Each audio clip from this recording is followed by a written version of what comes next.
So I have the distinct pleasure of interacting with Jennifer pretty often.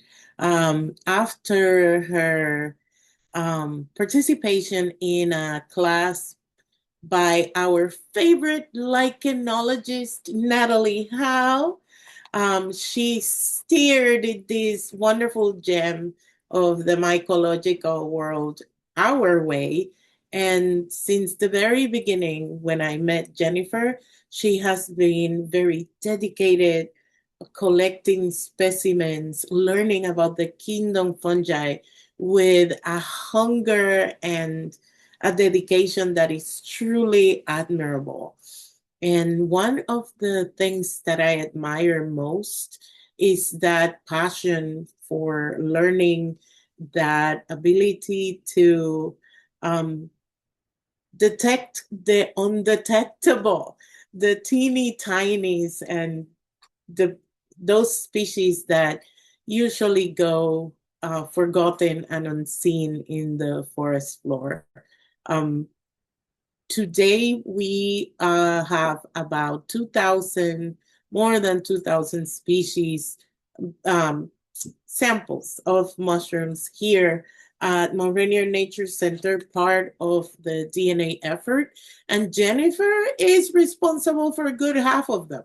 So it's not only the quality of her work, but the dedication, but the sheer volume of all the contributions that she brings to the club and to the committee. So I hope that you get to fall in love with her as much as we all have fallen in love with her. The floor is yours, Jennifer. Thank you so much for such a lovely introduction. Okay. So, share. Okie dokie. Yeah. So, hello, my name is Jennifer Fieffer. You heard such a nice introduction from Serenella. To add on, I'm based in Virginia, so specifically Northern Virginia, and what I'm going to be talking about today is the fungi that I have been documenting and sending so many DNA samples to uh, from the area that, or close to the area that I live in, specifically the Conway-Robinson State Forest in Northern Virginia. So, to start off, one day early last year, I decided, okay, I've been on a lichen foray. I'm totally ready to go out on my own and do a deliberate excursion to find fungi, like an explicit purpose of just finding fungi in a forest, because I had never done that before. It was always just, oh, I'm walking about and I happen to find a mushroom. And so now I finally decided, all right, let's go out and document what is living in the areas around me because I actually haven't decided to do that yet. And so I went with my mom early last year for the first time into the Conway Robinson State Forest and found this right off the bat. And I had never seen this mushroom before, so I was already doing pretty good for myself. This was what I determined to be the bicolored bracket. I was very pleased with just its soft texture, its pleasant scent, its pink pores. And from that moment, I knew, okay, there's going to be a lot found in this forest, and I'm going to be learning a lot because there is a lot of forest to go through here. And just for context, so this is the Conway Robinson State Forest that I'll be talking about, or the fungi I'll be talking about come from here. And so this is right off Route 29 in Virginia, and it's actually in a pretty big urbanized chunk of land. And so, like, a lot of data centers are being plopped all around here. There's a lot of suburban areas and kind of like shopping centers even closer. And it's just this nice 440 acres of lovely woods with a lot of trails and a lot of streams cutting through different areas. And so, going in, I thought, okay, let's just do a loop through this blue area, this blue trail, and we'll be fine. We'll document a few fungi. That's it. And from that point on, back when I made that first observation of the bicolored bracket, we had a lot. And so these are the fungal observations currently for the Conway Robinson State Forest that I've made. And you can see not only is there a lot, but I've kind of just only gotten a snapshot of it because I don't make it too far. I think this whole walk, if I take a brisk pace and don't really stop on the Blue Trail, is like 3 to 4 hours. And so, to give an idea of how much I found, when I began March 3rd, 2024, like no observations for me for this forest.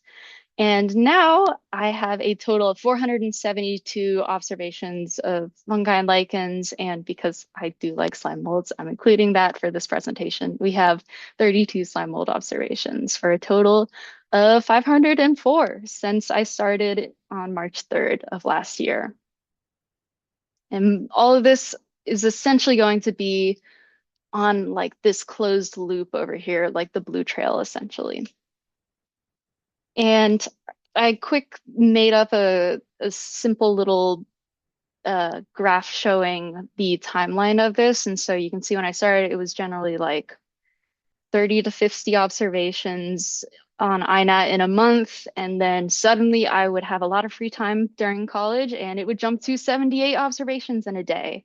And it'd go back down and 31 and then a nice short 7 hour walk to get 160 observations in a day.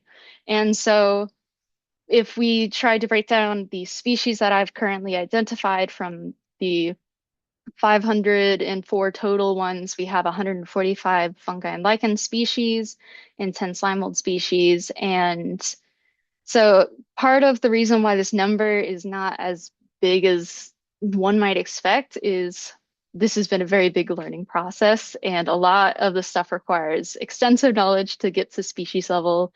And as you heard of the last presentation, a lot is still being determined for fungal species. And so there's a lot to be undescribed, there's a lot of species complexes and just things that are very hard to distinguish from one another without DNA and the likes.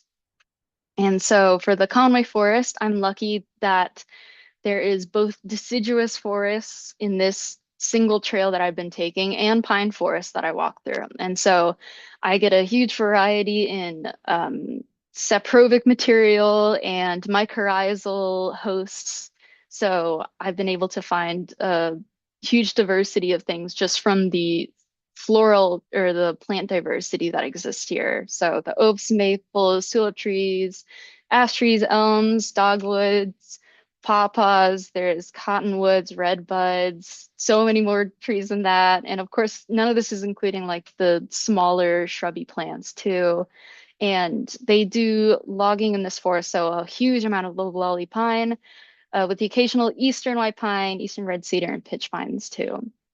And so to show some of the fungi that I've been able to find in since March 3rd of last year, I've sort of collated a snapshot of some of the major families that have been found a lot by me and other people I've brought through on this single trail in the Conway Robinson State Forest. And so to start, we have the Russulaceae mushrooms. And so there are a lot of milk caps that you can find in this forest. I have found a huge amount of russulas. There's a lot not pictured here, and you'll see that's the case for all the other stuff I'll be showing too. There's a lot beyond this, and a lot has been sent for DNA sequencing, especially since this is Russulaceae. So these are very hard to determine without fancier techniques. And just a nice diversity of russulas that I wouldn't have expected going into it.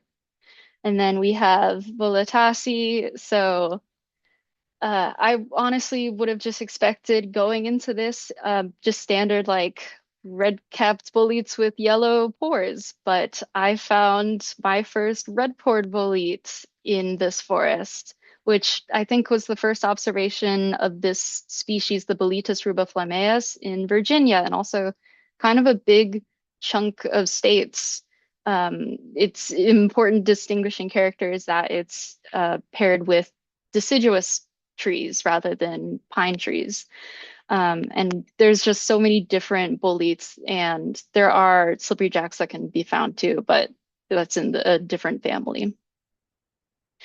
A lot of different coral fungi. I found Ramaria species, a lot of very mystic species that aren't described when it comes to coral fungi. There's a lot of crown tip coral fungi too that's not pictured here that I found.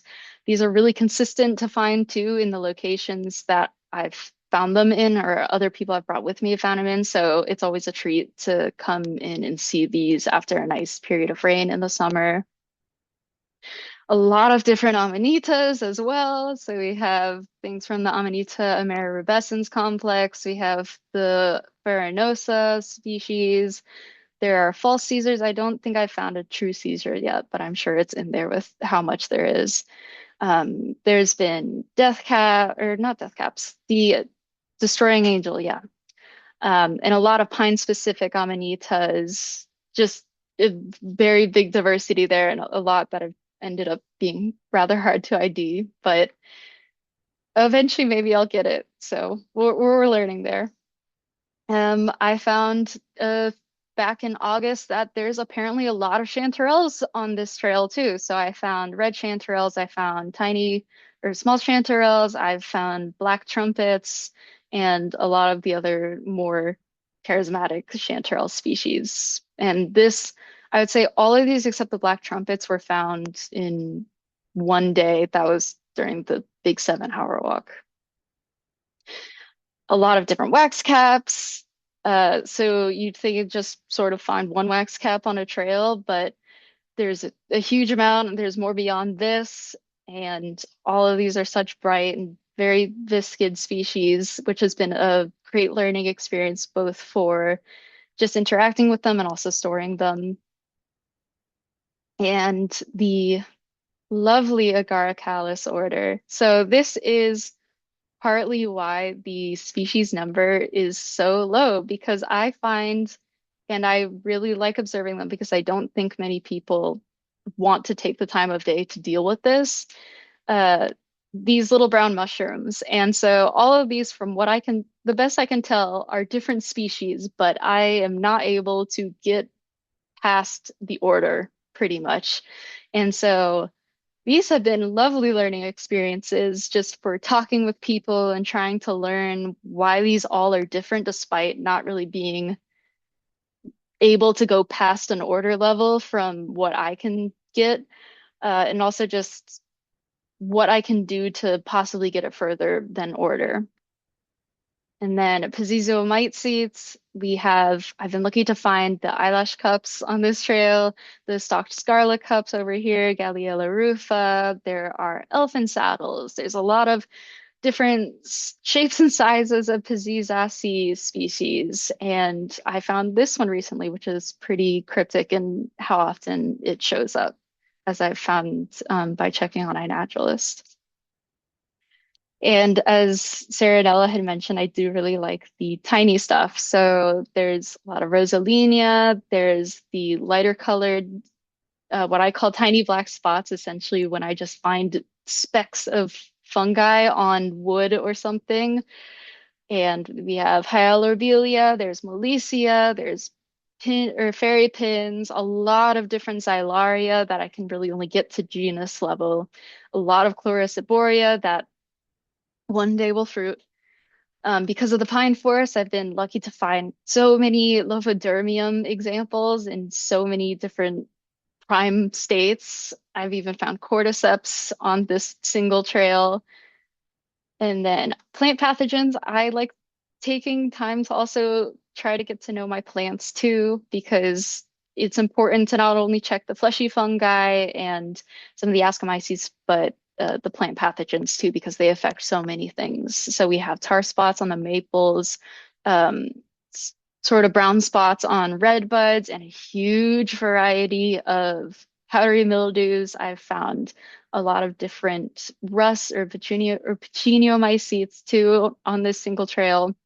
And these have been incredibly useful for learning how to identify plants because if I spend a good chunk of my walk taking a picture of all of these plants that have this powdery mildew, this air sif on it, and then I find out when I get home, okay, all of this was on the same plant and I just couldn't ID the plant at the time, that's a good learning experience for IDing plants. It saves me time, but it also helps me gauge the distribution just in this one forest. And we have some powdery mildews on non-native species like the Japanese honeysuckle, which is interesting to see. And for the people who like lichenized fungi, I started documenting the lichens for last winter, because all the poison ivy had finally subsided and it was there. I didn't have fleshy fungi to distract me. And so I found in getting into that for the first time that not only is there so much in this forest on this single trail yet again, but I am very, very underprepared to ID them. And so I found a lot of very interesting species, not only because I'm very inexperienced with lichens, or at least I was when I first started, but there's just so many tiny things that I can find there too. Like this powder, it was sort of powdered in its texture, but it had like concentric banding going on it for this right image here. This was found on just one of the seeds of a pine cone, which was very, very tiny, and I was surprised that it was there. A lot of different, very beautiful Cladonia species and a lot of cups, especially in the pine forests I found. One instance of Usnea, which I was very happy to find, a lot of sort of Arthionalis, so like it looks like the bark scribble or the writing lichen, or I forget specifically what its common name is, but a lot of instances of those, if you take a moment and just look really close at those pine trees or the occasional deciduous tree in the pine forest. And a lot of rocks throughout this trail too, so big diversity in lichens. And of course, I find just things I have no clue what's going on. And that's also made for fantastic conversation with people from all different backgrounds of mycology because I mean, sometimes I can maybe make a guess on genus, which getting to that point is always a very educational journey.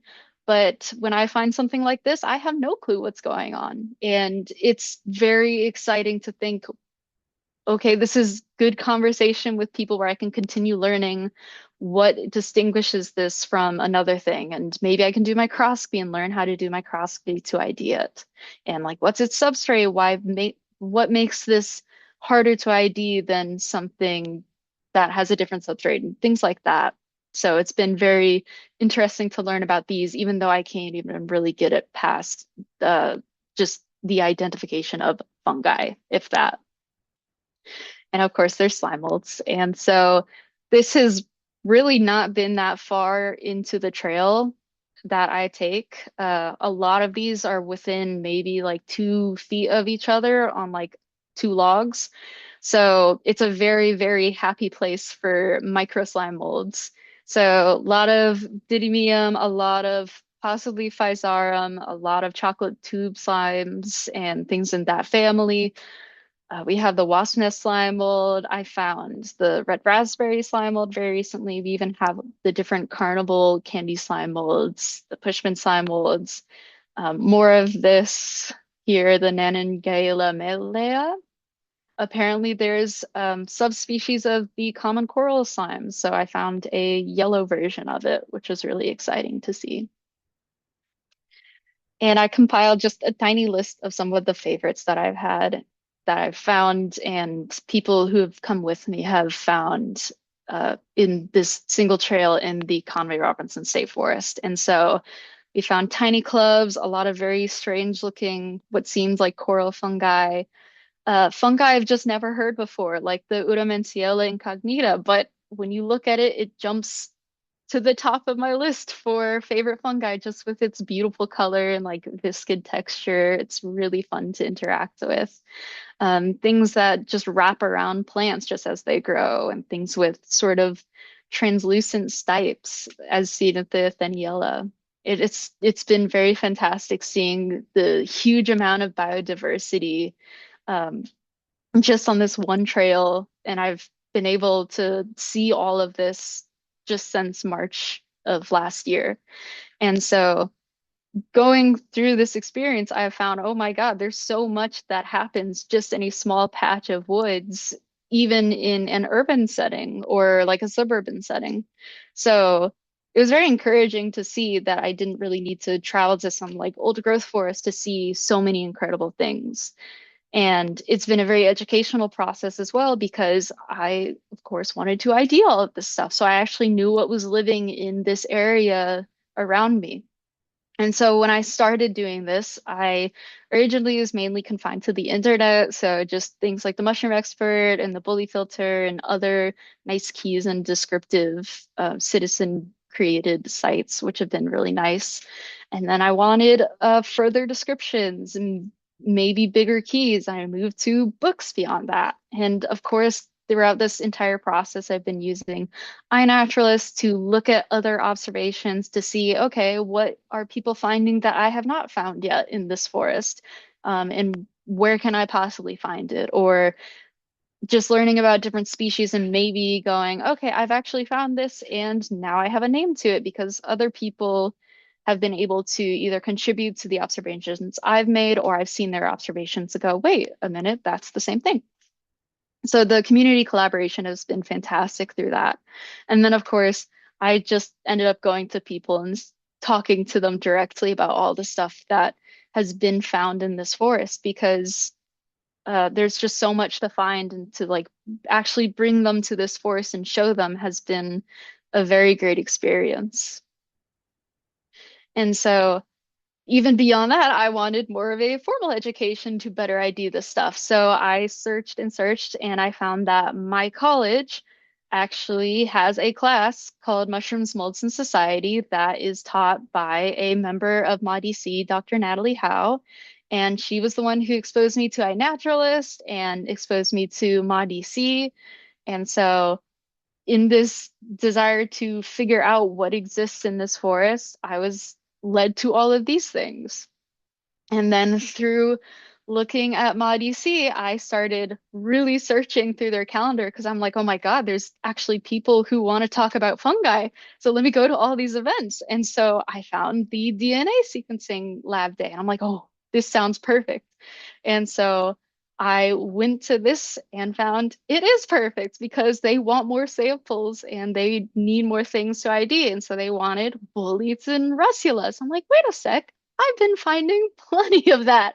And so through this, I've learned just so much through what they've seen and what I've given them. They just automatically have a name for it, or I can see their searching process and how they can put names to it before even the DNA process begins.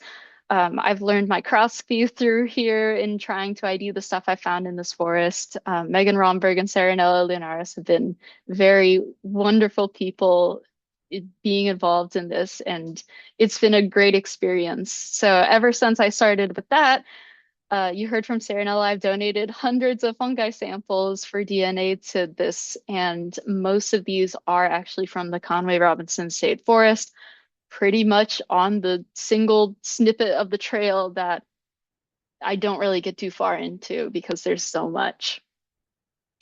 And beyond that, because of all the stuff I had been documenting and posting on iNaturalist for the state forest, I was contacted to attend bioblitzes and document the fungi in these very beautiful, large natural areas. So Bert Harris contacted me because of, I think, lichen observations I was making, and that was a great experience in meeting so many more people and learning more about fungi and lichens because of the plant pathogen observations I had been doing. I was asked to help contribute for the powdery mildew week. And then because I'd been finding so many lichens that I just was not good at IDing, I found I wanted to attend the Tuckerman workshop so I could actually get better at that. And so that was a very, very educational experience.